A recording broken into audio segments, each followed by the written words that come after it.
Yo, what's going on, guys? It's Alex. Welcome to another episode of the podcast. I think this is 16. I want to say it's 16. You better know if it's 16 or not. I believe it's 16. Today I'm with Seth, co-host, as usual. Hi. Something else new instead of the basic hello. Yeah, well, I don't know. I'm kind of... I can't come up with a new idea for every, introduction. Y'all are going to...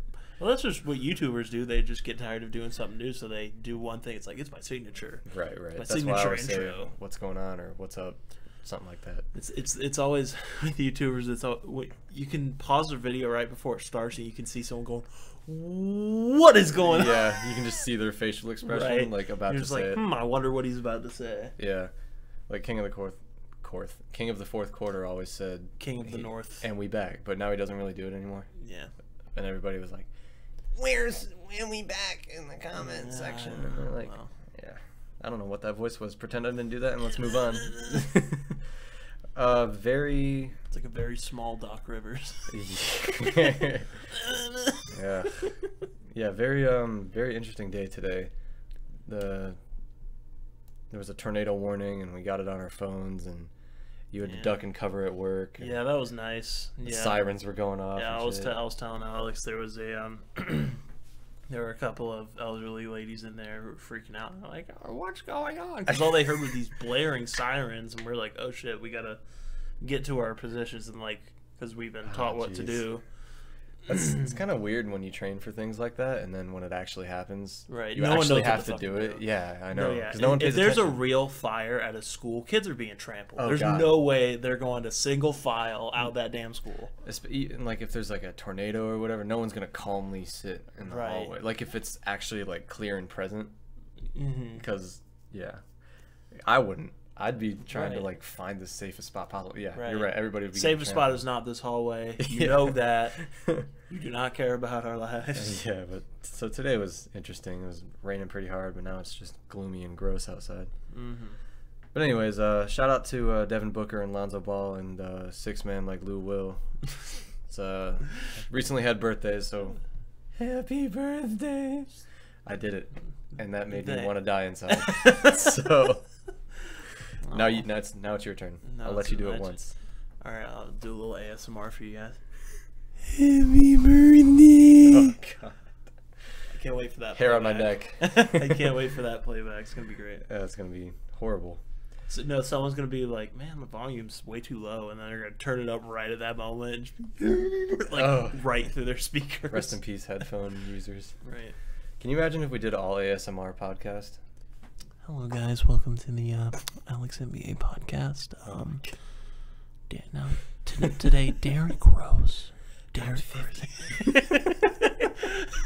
That's the worst thing, man. We'll get to Derrick Rose after we talk soft about swishing noise. All right, so let's start with the Wizards. What in the hell is going on in that organization? There's 3 or 4 organizations right now that are just Wizards. It's everything is fine dog meme. Do you know what I'm talking about? The house on fire. Yeah. It's the Wizards, the Timberwolves, the Cavs, and I guess maybe it's only 3. Those are the only 3 that come off the top of my head. Yeah, no, the whole everything is fine. That bit, that's the Cavaliers. That's what's happening right now. Yeah, and the Wolves, and the Wizards, all of them. So let's start with the Wizards. What is going on with the Wizards? Trash chemistry, just D minus chemistry. Yeah, I saw this report that said, both Bradley Beal and John Wall have said this to reporters that everybody's concerned about getting their own shots and they're concerned about their own agendas. Especially probably Austin Rivers feels like he should be a more complimentary part to the team. Because everyone knows he has an ego from seasons past. The stories that have come out from the Rivers family and whatnot. Do you want to talk about the tribute? Yeah, we'll get there. We'll get there. So they're 1-6 right now. The Wizards are. They're starting to look really suspect. The only team I can't even remember who they beat. Me neither. And the only team they really got up to play was Golden State, and they ended up getting their heart ripped out by Steph Curry, and then he probably shook their hands and said, "How's the family?" after the game. Right. That's just what he does. But it's like, how's your mom doing? Is she doing good? She doing good? Don't talk about my mom. But yeah, there's no team basketball whatsoever on that team. No, it doesn't seem like it. Bradley Beal and John Wall, there's been the rumors that they have had chemistry issues trying to decide who the best player is, who the offense should run through. Sorry, it's a tongue twister. Say that 5 times fast. Right, but I think Bradley Beal has always taken a step back and let John Wall do his thing. And Bradley Beal's starting. I don't know if that's by like agreement. No, It's definitely not. I highly doubt it. But Bradley Beal does seem a bit more passive about these things. I'm sure he was reluctant to be like, man, like I feel like I'm the best player, and John Wall's like, no, I'm the best. Yeah. And then, Bradley Beal is definitely the better shooter out of both of them. oh yeah, But the better like person to run the offense is John Wall. So I think they need to have a balance between. Somehow their coach Scott Brooks also is at fault here because he can't seem to fix any of the problems they have. yeah. A lot of it might be chemistry, like you said, but no, Scott Brooks just isn't the best coach for them. Mm-hmm. Can we talk about like just real quick about? I remember you tweeting something saying it was like, TV loves to show the Suns getting blown out. Yeah, I said the NBA loves to showcase the Suns getting blown out on national TV when they're a much better team than they appear to be. But it wasn't even just that they showed a game that was a blowout. They were just like, yeah, the Suns just aren't doing well. You know, they've had problems in the past. Yeah. It's like someone's reading off a Wikipedia page about like 2016 Phoenix Suns. Yeah, it was. And Devin Booker was out for that game, so it didn't help that they weren't playing. Like he's been out for a couple games. I think he has a hamstring injury that they're just not trying to like push him out there. And then he's coming off the broken hand surgery, so just kind of a rough start for Devin Booker. Aside from that game against Phoenix, I wouldn't say a rough start. It's not a rough start. Just he hasn't played that much yet. Right, not a complete actual start. It's just kind of like he's in and out of games. That's it. But ever since last year, I mean, I remember they played the Rockets like 2 or 3 times on national TV, got beat by 30.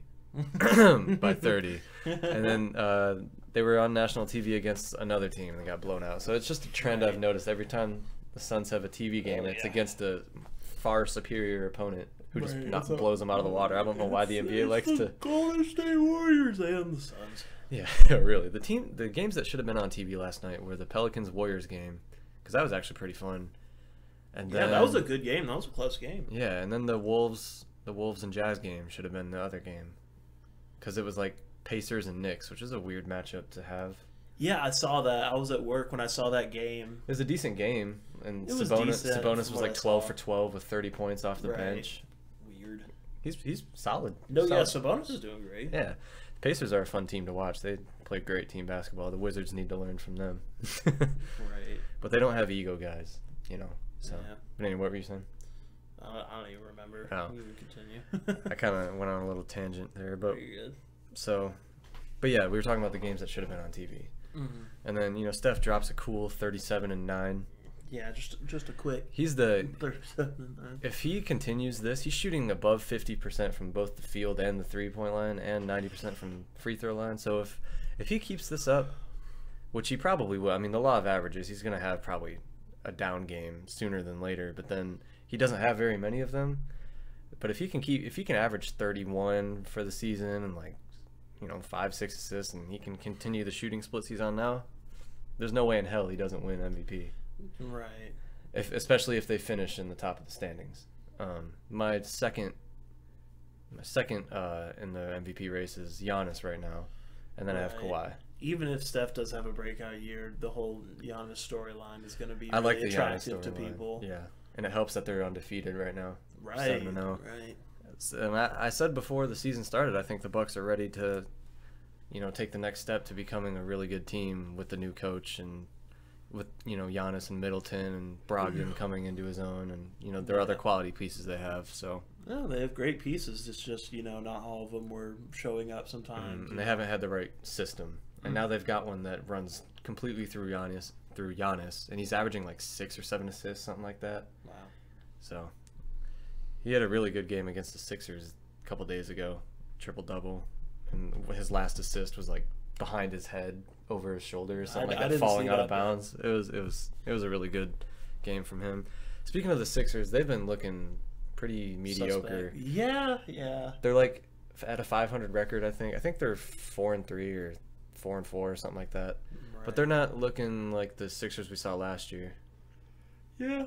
I keep yawning. My bad. You're good. But yeah, the Sixers haven't lived up to the hype surrounding the whole preseason, and it's like Fultz is going to be back. No, he's looking good. I mean, he's playing okay. Yeah, it's just okay right now. Yeah, I mean, he's still basically a rookie. He only played like 10 games last season, I want to say, something like that. Even though he's not a rookie, he's still a very young player. Didn't play a whole lot, so I'm counting this as his true like first year in the league. Full season. I guarantee you, if you ask Ben Simmons if he was a rookie, he would say that's stop. You're right. That's funny. The Ben Simmons rookie joke. When does my rookie decade end? Rookie of the year, 3-time. 3-time rookie of the year winner. That's a funny joke. Don't hate us. It's a joke. It's a joke. Oh my god! If you actually hate that joke, you're fucking. I don't know. But we're gonna rip on every NBA for team. Sure. Every meme. Our hometown team sucks ass. Yeah. The Cavs got their first win against us. The other night. The Hawks are like 2-4, something like that. 2-5 maybe. They play the Kings tonight, but the Kings are actually surprisingly. Kings are doing pretty good. Pretty good team. I mean, they're not going to be an easy win for anybody. No. And they don't have a draft pick this year because it goes to Boston. I'm pretty sure. Of course. I could be wrong about that, but I'm pretty sure their pick goes to Boston this year. So they're not really playing for a draft pick, so they're trying to win every game, I guess. Right, they're just like, well, we might as well try and win. And they've got a lot of young talent.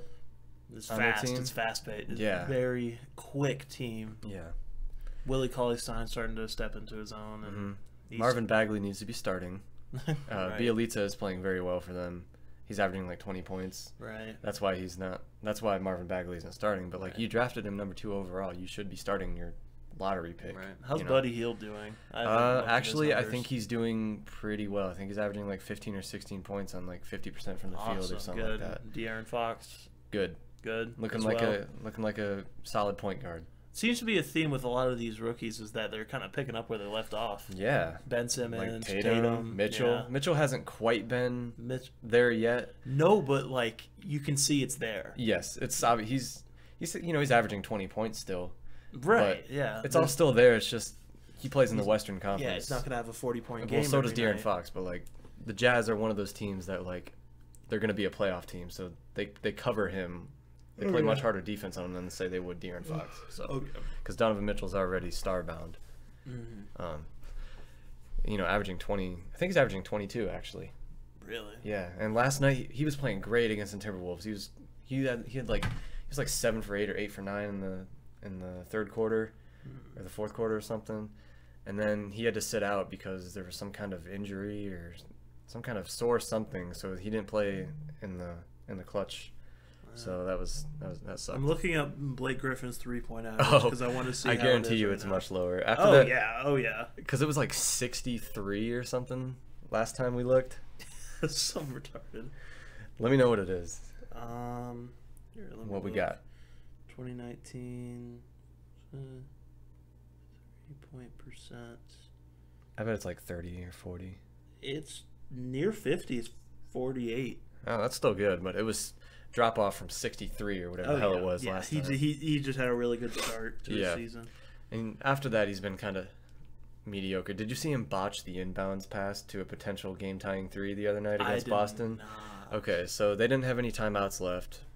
They were down 3 in Boston, and instead of like a chest pass to the open man, he tried to bounce it, but it went right under. I think it was Ish Smith or some Reggie Jackson maybe. I can't remember. I don't know who the hell plays for the Pistons other than I mean, I do, but like I can't think of it right now. It went like under his arm, and then Kyrie Irving stole it. So Blake Griffin just completely botched inbound pass to potentially go for a game-tying 3. So that cost them, and he was just sitting on the court pouting, like literally sitting in the middle of the parquet. That would be pouting. Me though if I just screwed it up that big in front of everyone. I'd just be like. Just sitting there, especially like, on the road. Damn. I'd be like, how do I go from a 50-point night to like ruining the game? Right. Like that. Man. He's still a solid player. Very good. he might be an all-star if he has decent averages by the right. Yeah, I think by the all-star break. So. I think he'll make a decent, not even comeback, but just kind of like a resurgence. Yeah, for sure. That was the word I was trying to look for the last time we talked about him after the 50-point game. Having a healthy season will be a resurgence for him. All right, so let's talk about the Austin Rivers tribute video that he got by the Clippers after all those championships that he brought back. I was like, these clips are C-. Yeah. I don't know if you heard my joke I just made. No, what did you say? After all the rings that he brought back to LA. Oh, yeah, for sure. No, I mean, it was just him making some threes and like a dunk or two, and that was it. So bad. How much did Doc Rivers have to do with that? Daddy, please, I want a tribute video. You're trash, son. Oh man, can you imagine getting a tribute video for doing nothing? Like, just the emphasis on doing nothing. People were mad that Boston was going to give Isaiah Thomas a tribute video for when he returned after getting traded to Cleveland. Right. And like, we're just going to let this Austin Rivers one slide. Yeah, nobody said a word about the Austin Rivers thing. Who was like, where's the Austin Rivers tribute? No one says that. Oh my God, it's like Hawks fans being like, "Where's the Dwight Howard tribute after one season? Where's our Carmelo tribute?" Yeah. Speaking about Dwight Howard, he's coming back against the Thunder tomorrow night. That game's on finally ESPN. Get to see him in action. So, and the Wizards are banking on Dwight Howard to fix their problems. Oh, they so are. They're like, as soon as we get Dwight back, we'll be back in it. Dude, no, it's gonna be worse. How are you going to have that many selfish pieces and then have the biggest selfish piece? Yeah, because you got an ego in John Wall, ego in Dwight Howard, somewhat ego in Bradley Beal. I think that's a product of his environment, though. I don't think that's necessarily his personality. Bradley Beal seems like a very leveled person. Yeah. If he has shown any ego or like egotistical behavior, it's just because of the situation he's in. He's like, man, I'm trying to shine too. Yeah, and then they got Kelly Oubre Jr., who's a solid piece, but you can tell he wants to get his. Mm-hmm. And then they got Otto Porter Jr., who he's a solid player, but they should have let him walk to the Nets, because when they matched that $100 million offer, that really hinders their ability in the future to sign other free agents, or at least trade away some people to get back, more. But it's always balanced role players. People thinking ahead, and people think it's like, Otto Porter may have been, much better than we thought. And yeah, I mean, he was drafted to be a third option, and he's a solid 3-and-D guy. Right. Like, he's a good player, but I feel like I think he would be better. I feel like every team could use a player like that. Yeah, for sure. I just think he'd be better on a different team, not surrounded by egos. Yeah. The team needs to dissolve. Is what needs to happen. They need to trade somebody, Beal or Wall. I feel like Beal wants out. Yeah, I mean, John Wall's on a max, so whoever picks him up is going to have to pay that, and then hope it works with whoever, because he's going to want to be the alpha guy wherever he goes. Right. So that's the problem. I think he can't play with. What is his contract then? A couple of years. I think he signed it last offseason, like the offseason before this last one. Yeah, if he doesn't pick it up, he's in for a rude awakening when. Oh man. And everyone's like, we're not going to pay you that much. Maybe the coach is a problem. I mean, there's a lot of things you can point to, but you never really know until one of them is solved. So. Also, like Kyrie was doo-doo until he shaved his head. Maybe that's the change they need. They need John Wall to cut his hair. We can actually. That's a good transition because I have that on here. So Kyrie shaving. Yeah. Credit to my dad for that joke. He called Kyrie Irving Kyrie shaving after he. Good job, Dad. So shout out to my dad for that joke. So he shaves off the afro and becomes good again. His powers come back. Yeah, it's crazy. He barely drove to the rim with the afro. All of a sudden he shaves it, and the game he shaves it, crosses up 2 defenders, drives to the basket. Does a ridiculous sequence. Yeah. And, it's literally magic. It was the hair, and his teammates were like, "Don't blame the hair." After the game, they were like, "If you blame the hair, we're gonna hurt you." It's the hair. That's all I can think of. I don't know. I mean, come on, correlation. He said that. If Jared Allen shaves his afro off tomorrow, he will not do any more. Yeah, how many points would bald Kyrie drop? Bro, it's 50 all day. Shaves all his hair off. It goes completely clean, like he waxes his head and face. He's No hair on his body just whatsoever. a shiny dude just crossing up people. 60 points. Breaks the scoring record, 120. But no, it's nice to see him have that game to break out of his slump, just like we saw with Klay Thompson the other night. That's what I felt was going to happen. I wasn't that worried about Kyrie. I wasn't either. I knew it'd come sooner or later. I mean, Right. stars don't stay down for long.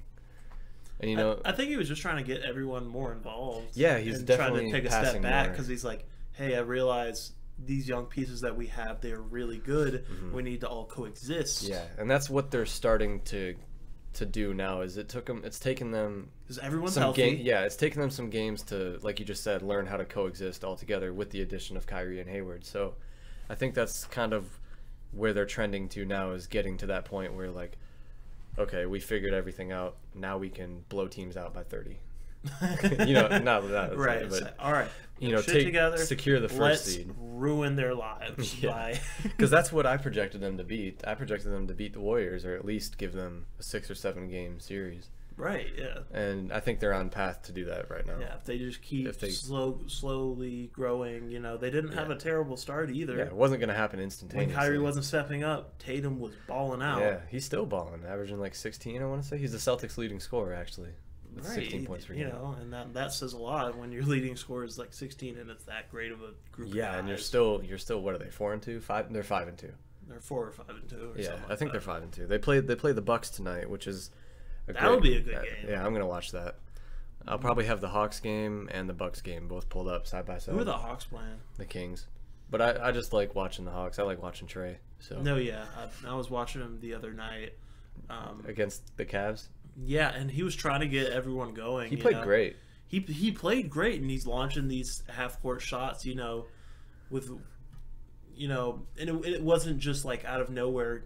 The whole team just kind of got an offensive standstill. Yeah, You in know, the and fourth he's quarter. like, "Come on, guys!" He just throws Yeah. one up, drains it, Yeah. and it gets the crowd a little bit going. He's like, "Let's maintain this energy." And I think the most frustrating thing is half of them just want to drive into the goal. It's like, "Oh, I don't have space. I can kick it out," and then Yeah. they just throw it out of bounds. Yeah, they had so many turnovers, and a lot of them weren't even Trey, which is funny because Right. people accuse him for being this. Like, people will find a reason to hate on anybody. Oh yeah. Anyway, so we got off topic a little bit there, but No one wants to hear about the Hawks. so with the Celtics and Bucks matchup, the Bucks have emerged as one of the best teams in the East. It's them, Toronto, and Boston right now. Right. So Do you? the Sixers for me aren't there. They got to get another piece, or Yeah. they need Markelle Fultz to become a star. Right. And speaking of Raptors, let's talk about how great DeMar, DeRozan, and Kawhi. How well this trade worked out for both teams. Right. They're both flourishing. Yes, dude. They're both doing amazing. This is such It a makes me rare. really This is happy. such a rare case where it's like it worked out for both teams significantly. Like, it was a Right. great trade for both. Because of them. people were watching. It's like, ooh, who's gonna do better? Who's gonna fare better in this trade? And I thought DeMar looked pretty bad in San Antonio. He didn't look comfortable at all. He didn't look comfortable It was at first. preseason. I prefaced that comment with, "It's only preseason. It's very early. I don't want to overreact." But right now, this man has become a playmaker. He's become passing. he's become clutch. He's become a better scorer. He's become everything that he was in Toronto, but double it. Right. He's become so good Yeah. in San Antonio under Yeah, Popovich. he's been doing great, and I remember someone was saying, I guess it was coaching staff, being like, I didn't even know he could pass like that. Yeah, he had like a couple 9-8 assist games, and it's like, DeMar DeRozan has how many assists? Right. And I'm really happy for him because he's playing in a system now that is designed around him. I wouldn't say around him, but fits him better. Yeah, he's the best player on the team, so he's getting the touches and stuff. And LaMarcus Aldridge is just Yeah, he's still good. beasting. He's Beasting and he's feasting, such as Walt Frazier would say. yeah, right. He just hardcore grind. That's his style of play. He just. I was just watching him the other night, and he just took like a nasty Euro step where he was like looked like a running back. He had Yeah. the ball in his right arm, just like brr, brr. He just ran through. Yeah. Who were they playing the other night?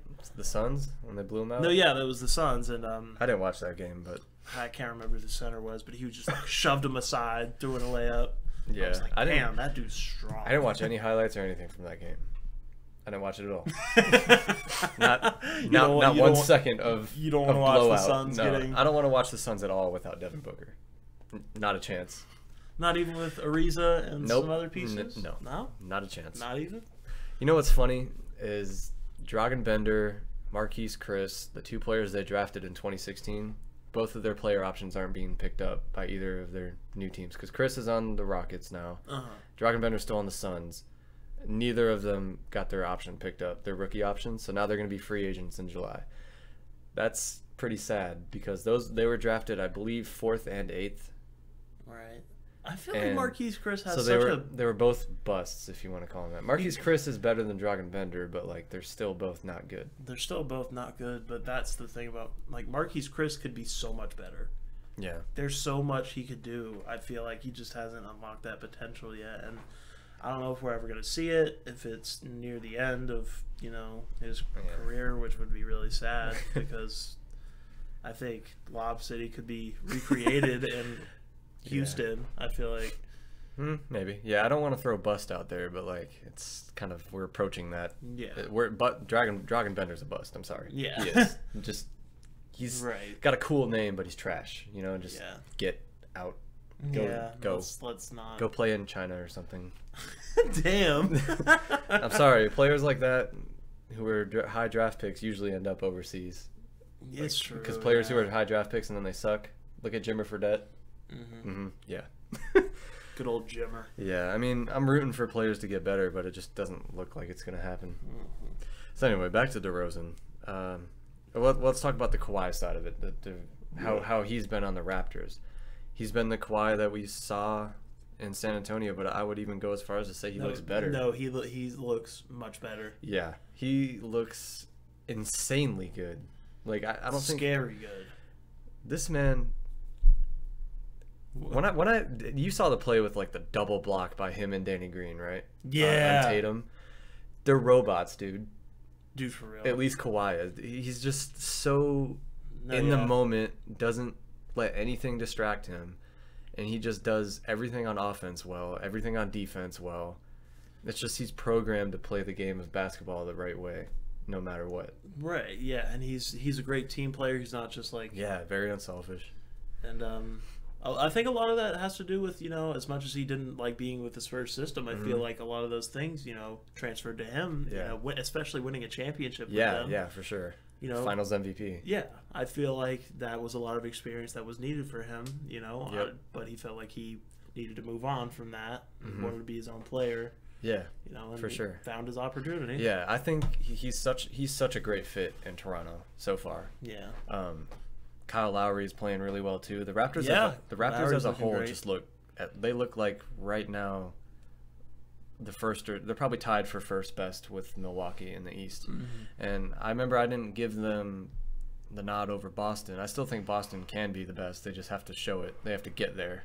Right. With their, they have to prove, like we said earlier, they got to get to where everybody is comfortable in their role. Everyone is comfortable in their role. They know how to facilitate and I don't know, just succeed together. You know? So once Boston gets there, I think they'll be the best. But right now, I'm saying they're probably, even when Boston does get there, I'd say they're tied with Boston for first best because they did take the game that from the early season, the Celtics Raptors matchup.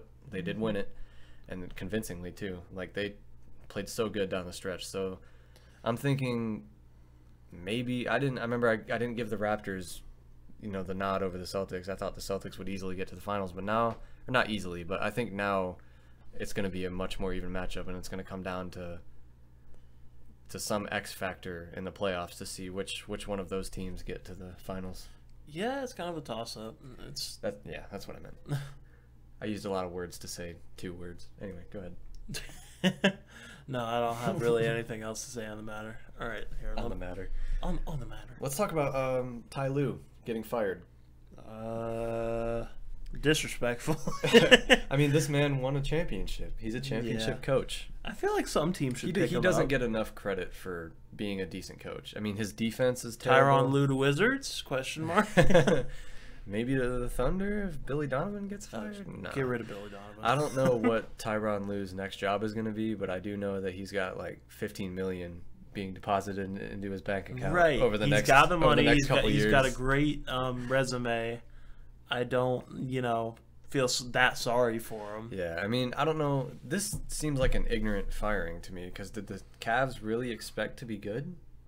Did they expect to start Obviously, 6-0? with the way they were talking. Bro, what? I mean, Tristan Thompson, we talked about him and his comment about we're still the team to beat in the East. Still got to go through us. Shut up. Everyone Go cheat on your girlfriend a little more. Pay your child support. Damn. I mean, get better at the game before you're involved in scandalous things. Right. I think that was one thing that was just like weirded me out. I'm like, he's not even like superstar or even a star. Like, No, he's not good enough at basketball to be involved in scandals. I've said that before, and I love to make that joke. But anyway, he's just not good. right. I mean, he'd be a decent backup center, but Get your stats up, and maybe we can talk about a little scandal here and there. But I don't know. maybe if you get decent, you can have a scandal. Right. But and then they're not even starting Sexton, which they should be.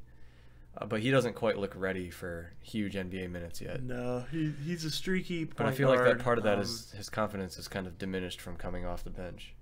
I mean, they're starting George Hill. That could be a part of it, but George Hill's still a pretty solid point guard. Yeah, but I don't think he works in that system at all. I feel like it's a lot of that's the whole part of it. It's just collapsing. It's imploding because all those pieces were meant to complement LeBron, and they didn't even do that well. Yeah. And so it's just this mash of players who they've played with each other, but they're missing their leader. Yeah, that was a great point that didn't even really help him that much. No, I mean it was that's so obvious. Yeah, I know, but that was a good point. Braun, backpacking up the mountain with the whole team in his backpack, just climbing up the mountain, and then getting kicked off by Steph, just boot to the face. 9 threes in the finals. Anyway, but I just believe that every lottery pick should be starting. I don't know unless the Warriors, unless you remember how Boston got the first or the third pick in the draft. Right, that's Tatum. what I'm thinking. Tatum's starting though. But Tatum is starting. I just think any lottery pick, at least top 5, should be starting. Okay, but we talked about Well, Colin Sexton was like 8th or 7th or something like that, but still, that's. Wasn't Marquise Chris 4th? Yeah, I'm pretty sure he started. Look what happened. I mean, you look at it. You look at the top, Ayton is starting. Bagley isn't starting. I've said he should be. Who was drafted 3rd this past year? If I could just remember. Luka or Trey? Trey was. Oh, it was Luka to the Hawks, and then he got traded. Luka started. Yeah, it was that. 4th swap. was Jaren Jackson Jr. He's starting. Trey Young is starting. You see what I mean? I think lottery picks should be starting because the teams are obviously bad. Yeah, they're not great. the lottery teams are obviously not good. So right, yeah, they but should it does be starting make sense if they have those lottery teams with those lottery players that they get. Why not start them? That's exactly what I'm saying. Yeah, I get it. Kevin Knox should be starting, but he's not. Which I don't get at all. I don't get it. I mean, he's injured. He's injured right now, so he's going to be out for a little bit.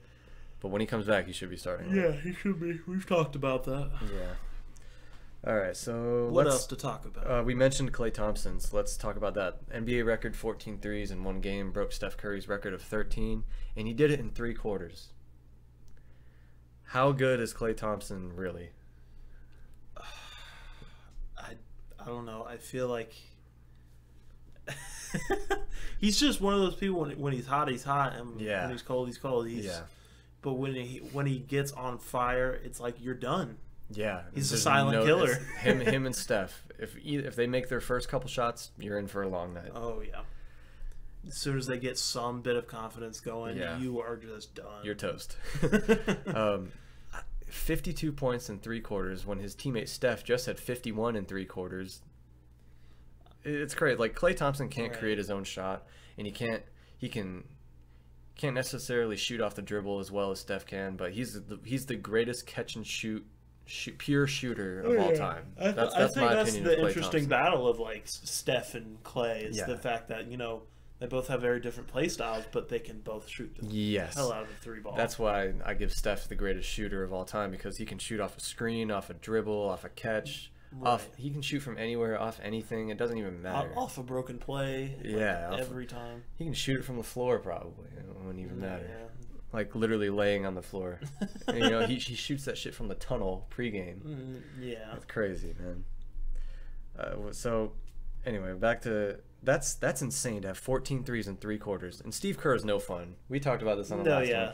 He could have fun Kerr. He could have had 20 threes and like 70, maybe even he could have even broken Kobe Bryant's 81 if he played in the fourth. But he's playing it smart, I don't blame him. They got a lot of money tied up to these guys, and they're all, you don't want to risk injury, but at the same time, give the fans what they want. Right. Even though that's not important. What's important is health. Klay how did he bust his head open? He collided heads with somebody. I don't know if it was a teammate or not. I wish I could talk. I wasn't home to watch the game, and I was pissed that I was missing a record-breaking performance, or potential record-breaking performance, because I was keeping up with it. So I didn't get to watch the game, but I know he butted heads with somebody, and then he puts on the headband. He had to get stitches like at halftime or something like that. Right. Headband Klay is hard as fuck. Headband Klay, that is. I saw this meme, and it was like the different clays. There's like China Klay, scaffolding Klay, Squidward's house Klay, camel Klay. We can't forget Patrick Klay. Yeah, that one's another one. Patrick Klay, and then the last one was Headband Klay. So all of that was just so funny to me. Yeah, he's a great player. He doesn't talk much, but he doesn't need to. He's just a killer. I remember, like I said, silent killer. Game 6 of the Western Conference Finals in 2016, like 12 threes, most in a playoff game. By the way, I loved his Jackie Moon outfit. The costume. Yeah, that was pretty cool. Yeah, creative Halloween costumes around the league. We'll talk about that in a second. I just want to say one more thing about Klay, if I could think of something to say. That's what I was going to say. So I think he's like in the perfect situation for him as the, third option, second option, first option, really depending on the night. Right, yeah. And then he's just a killer. He can shoot it like no tomorrow. And he was bound to have that game after like the 12 or 13% shooting from 3. It's people kind of wince when it's like, oh, he's due for this night, but when it's someone like a Klay Thompson, that caliber of player, he was due, and his whole team was happy for him. I knew that. I was like, wow, he was bound to have the bounce back game sooner or later. Yeah, right. And I also Speaking of bounce backs and 50-point games, we'll get to that one second. Come on. I want to give a nod to Steph for telling Klay, go break my record. Did he actually tell? Yeah, at halftime, Klay said he told him, he was like, go get it. See, that's why people want to play with Steph Curry. That's why people want to play with the Warriors. They're so unselfish. They're unselfish to a fault. Like, they are not to a fault. Not to a fault. I get what you're saying, though. Sometimes they can be. Yeah. But,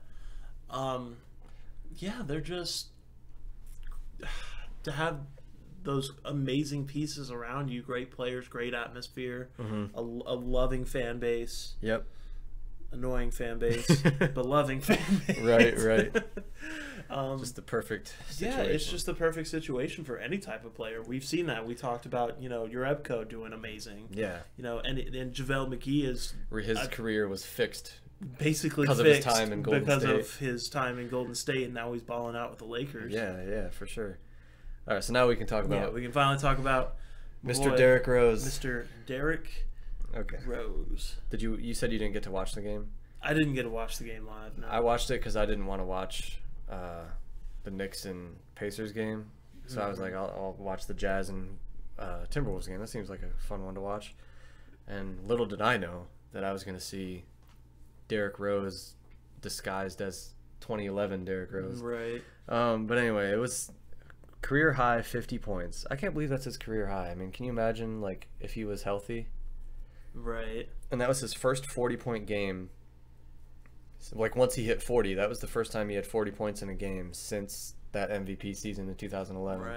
And then that's his first time ever having 50. Obviously, it's his career high. Right. And after all the injuries and all the things that he went through. Yeah, it's just a feel-good story. Yeah, I mean, I don't expect that to keep up or anything, but he's definitely a solid player still. I mean, I hope he can keep not 50 points a night, but to be a solid contributor would be amazing. He's been a very solid contributor. Keep working on that 3-point shot because God, that shit looks like trash. It's not his game. I'm glad it was going for you. He's got a hitch in it that just it's like a right. They call it like a 2-step shot if you have like a weird hitch in it. No, yeah, he jumps, he like switches feet, and then he launches and then he like does something weird with his shoulders or something. I don't know what it is, but it looks gross, but it was going for him. Right, yeah. Somebody was telling me that it looked pretty, and I was like, I don't know. Carmelo Anthony's jumper looks pretty, and it's not always fucking him. No, it is not. Oh, God. Carmelo's not even worth talking about right now. To be honest with you. So back to my man Derrick Rose. That was, and he like was very. It was very much. I shed a thug tear for my man D Rose. Right. Like I think everyone did. When he was in the post game interview, you could see before the game even ended, he had tears in his eyes. Right. Because that was such a defining, like, in his 10th season, after tearing his ACL, tearing his meniscus twice, and like the bone spur and like contemplating retirement after all this like bad stuff that was happening for him to stick through all of that for these years. That's why it was such a great moment. Yeah, and you know. And it wasn't. It's not like his game has changed that much. I feel like he's a lot smarter. Did you watch the B-ball breakdown video of the performance? No, yeah, I saw that. And it was saying how like he was doing all his old moves and he has to rely more on his basketball IQ than athleticism. Mm-hmm. And then it was showing him he like faked out Gobert to make him think he was gonna go like. No, like that was Rondo a beautiful move. He was doing like vintage Derrick Rose moves and like jumpers. Right. It just seemed smarter. It was like watching his old highlights, but it was present day, and it was so cool to see. I was so happy that happened. I mean, a lot of those shots were really high risk shots and not high percentage shots at all. I'm sure you were cringing even though they were dropping, but those, you know, high... Every time he shot a three, I was like... No, not a three-pointer, but like a long two. Because he was shooting a lot of long twos. That was his game, though, back in the day. I know it was his game, but you just don't like long twos. No, I hate long twos. I think I've mentioned that before. No, yeah. If it's a player's game, and that's how their offense is designed... If it's DeRozan... I was about to say, if it's DeRozan or CJ McCollum or... CP3, if the time's right. Or maybe even Melo sometimes. Actually, fuck Melo. If it's any of them, actually, fuck that guy. If it's any of them, like mid-range, what did he do to you? Mid-range is fine, but I don't like them at all unless it's a certain player whose game, if that's their game, you know what I'm saying. So, but yeah, it was, and he hit like the game-tying shot, and then he hit the game-winning shot actually to put them up 2, and then they made another free throw, and then he blocked Dante Exum in a corner to win the game, which was just... I don't know if Dante Exum's shot was going in because Dante Exum's not that great. It looked on target. We'll never know because it was blocked. Right, but he like tipped it, you know. How did it look on? It didn't even make it halfway. No, it came up very short because it was blocked. You know, it was tipped. How did it look good? It looked like it was on target, like it was in front of the cylinder. Is what I mean. Like I can't analyze it like that. You can't. Honestly. Well, that's how it looked for me. The camera angles, you know, sometimes they lie. Oh, for sure, yeah. But you know, players have been faked out thinking like a ball went through and they'll like take it out of bounds. Yeah. Or what was that one where a ball went through and they thought like it didn't? There was no score, so they just kept playing. It was a Manu Ginobili lob. No, yeah, that just from went 3 in. that went in, and they didn't take it out of bounds. And he was like, he's like, hey, that was a point. Yeah. It happened in a Wizards game once. Bradley Beal shot a 3, and from the angle it looked like it swished through, and the announcer was like, dagger! Like he thought it went through. And then it didn't. That's embarrassing as an announcer. And it didn't go through. It like clipped dagger as it fucking it like clipped the left side of the backboard and kind of bounced and hit the net, and it made it look like it swished through. Weird. It was a weird bounce that it took, weird. But that's pretty funny. So I'm really happy that. Well, back to Derrick Rose. I'm really happy he had that game. I expect him to, like, he's looked good this season. So, like you said, he'll be a key contributor. You know, they're fighting for a playoff spot, and I think he'll have a. I think he's. I mean, at this stage in his career, he's not going to be. No, he's not going to have his breakout from season old now. Days. Yeah, no, he's not going to have it now. I mean, he already had his breakout season, but you know what I mean. Yeah, but he's gonna have a what was the word you used earlier? Resurgence type deal. Where he's right. I really hope the best for him, and I think everyone else does. You know. Yeah, I might get a Derrick Rose Timberwolves jersey just for that moment, just to like that throwback jersey too. Yeah, just to enshrine that moment. I think that's a really cool moment in basketball history. Oh, it's been like 2 weeks of the NBA season. There's already been just insane. Yeah, this is a loaded season. There's a lot going on. But yeah, you're right. That's one of the best moments in basketball history, coming from all those injuries and the youngest MVP ever to having like you're going to be a top 10 player in the league for years to come, to just having that all wiped out and then dealing with off-court issues and stuff too, and just all of that not mattering, like putting the work in to bounce back and just having that moment. Right. So good. So good. There's only a couple more things on here. Did you hear about Larry Drew like being denying being named the Cavs interim head coach? I did not. He's like being a diva about it. He's like, no, I'm not gonna accept that title until you guys restructure my contract for a couple years or something like that. So he's like, I was like, dude, step in and take the role, and it might lead to something.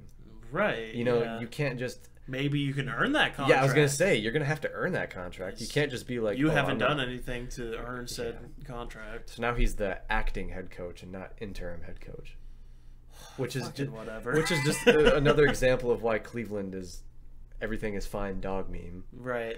And plus on top of that, they benched Kyle Korver and J.R. Smith, and now they both want trades out of Cleveland, so they've got that to deal with. God, it's a shithole. I'd love to see like the actual amount of people that want out of Cleveland right now. Just like it's like, all right, everyone, be honest. Raise your hand. It's like in the locker room. If you do not want to be here, it's just like all hands, all of them. Have you seen Colin Sexton's like, yeah, slowly raising. Have you seen those memes where it's like smile if this or whatever? Right. It's like smile if you want a ring, and like none of them are smiling or something dumb like that. It's like imagine them all just sitting in their chairs in the locker rooms, like sit in your chair if you want out of Cleveland. I don't know, something dumb. Last thing, Kevin Durant says he wants a max deal in free agency. The only thing he's concerned about is the money. I'm sick of your shit, KD. I'm straight up. You're done with it? Fight me, honestly. I'm so sick of him. Yeah, why does he have to be such a diva? I don't know. To me, the Warriors aren't going to be able to offer him a max contract. Hell no. Because they're going to have to pay Klay. They've already got Steph on a $200 million deal. They're not going to sign him to a max. They're not going to be able to give KD the $165 million, however, even $200 million. They're not going to be able to give him that kind of contract. So fucking whatever. Go to the Knicks and like he might go to the Lakers, bro. Remember how we talked about it one time when that guy was like, you know, in the same way that LeBron was scouting LA, KD's doing the same thing. This could come true, and then we could look like idiots for calling that guy stupid. Kevin Durant, if you go to LA, you a certified bitch. I will send you I will send you a certificate in the mail. It says certified. Use a bitch. I don't know. I mean, there's a lot of fan mail. It just says use a bitch. Oh, I can imagine him like, and then he'd go on his burner account and be like, right, whoever the GOAT or whatever. KD's top 5, and he's not 4th. And it's not close. No, I just don't think that, like everything about his free agency, including the answers to questions he's been asked or things he said, just they're all pointing to him leaving Golden State, which I'm a fan of because I want to see a couple more years of prime Curry, just when it's totally his team, and you know he's got Klay and Draymond. You can't say like original cast because. Yeah, they've traded a lot of people, but not their main components. But you can tell he's the alpha dog on the team this year. Oh yeah. I mean, KD has like I swear they like pull sticks in the locker room to see whose turn it is to drop 50 or whose turn it is to go off. Who wants to drop 50 tonight? Just shake it up a thing. Roll some dice. If it lands this number, it's gonna like they Snake eyes. You got to do a single digit game. Oh man, but no, KD doesn't care. He's just there to win. They all are. They're like we keep saying, they're unselfish. You know, right? Except for KD. No, he plays unselfishly. Okay, but he's still like a selfish person. Whatever. No, he's a really nice guy. Actually, I disagree with you there. Use a bitch, Kevin. Okay, I mean, I see where you're coming from the leaving the Thunder and whatnot. But. No, it's not even that. It's just like his attitude towards most things. He does say he's just very shady, very seedy. He just You're right about that. There's an arrogance, and I get it. There's like a point of like, okay, you kind of deserve this arrogance too. to a degree because, you know, you're like top 3 player, you know, and I just wish he would act like it. Yeah, I know what you're saying. He acts like he's still struggling to make the top 50. And it pisses me off. Like, no, dude, I'm with you. You're on the top. Why are you, you know, taking advantage of this? Just, you know, I don't want to say be yourself because I don't know who the real KD is. Yeah. I don't know if this is him, is this snarky, or was it the humble guy in OKC? Right. Like who are we looking at here? I'm with you. I see what you're saying. Yeah. I don't know if he's a good guy or a bad guy at all, but it's just from what I've seen and from what I hear, you know, it's just frustrating as a fan of basketball and, you know, someone who supported him. Yeah. I just want him to not be an asshole. Yeah, I know. I was just basing what I said off of like his charity actions and like everything he's done for the. Well, you can donate as much as you want. Yeah, you're to charity. Right, but you can still be a bit of a diva or asshole or whatever. I'm with you. But if he doesn't re-sign with Golden State, I don't know where else he would sign. Like whether it's the Knicks, the Nets, or the Clippers, if or he LA. goes with the Lakers, I'm just gonna throw my hands up. I feel like it's gonna happen. I just don't want it to. I mean, it'd be fine, but like, I don't know. That's not. If you want your name to quit being dragged through the dirt, you got to go to like the Knicks or the Nets, right? Or the Clippers. So he makes this decision, complains about how people hate his decision. Yeah, it's like this was a conscious effort on your part. Mm-hmm. You know, he doesn't take he deflects blame. Yeah, and stuff onto other people. And literally to other people on Twitter, arguing, defending himself as someone else. You're an NBA superstar. You gotta ignore that. I don't know. He's just right. That's the thing. It's like you're on such a level where you don't have to be that. You don't have to respond to these people. Yeah. You're not on the J.R. Smith level of look, I didn't mess up the finals. Okay. Like J.R. Smith is in that position. That is the position he's in. Poor J.R. Smith. He said he's made peace with himself since God, I hope so. God, I hope so. That's hilarious, dude. What a moment. I love J.R. Smith. I hope he has I hope he does great wherever he goes. He's gonna get traded somewhere. I don't know where or who would use him, but right. I don't know. He's in the latter stages of his career, so he's only gonna play a couple more seasons probably. Got anything else? I don't think I have anything else. I mean, I can only talk about KD for so long without getting supremely upset. Yeah, I could tell you're a little heated about I get hot, Kevin. man. No, it bothers me. I'm with you. That's like me and long twos. Or like right. Anything else? You with long twos, me with Kevin Durant's whole persona. There's other things that I'm sure somebody could tell me that I hate about basketball or that gets me heated. Oh yeah. There was something I was mad about the other day, unlike the one where we talked about Gordon Hayward, like where they were the thumbnail, him and Kyrie. I can't remember what it was, but that's going to be it for today, guys. Comment, let us know what you think, and leave a like if you enjoyed, and subscribe for more, and we'll see you guys later. Peace. Later, guys.